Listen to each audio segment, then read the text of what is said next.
Xullas, singlim bilan o'tirib rosa bolaligimizni eslashdik-da. Ancha kulishdik. Va'da qilgandim, agar singlim pravani imtihondan o'tsa, mashina podarka qilaman deb. Yaxshi, Xudoga shukr, imtihondan o'tibdi.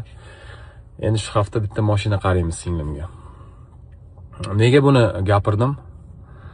Bundan oldingi storiesimda bir yigit ixlos qilib, singlisiga, opasigami, kimgadir yaqiniga mehribonchilikda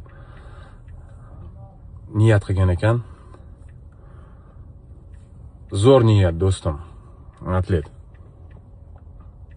Opang, singling, akang, ukang mahkam, belingni mahkam qilib xizmatida turib ol. Bular qayta tug'ilmaydiganlar hayotingda. Butun bor kuch-quvvating bilan himoya qilib, qo'lingdan kelganingcha baxtli qilishga harakat qilgin. Buni ajri, mukofoti juda go'zal. Davom etgin.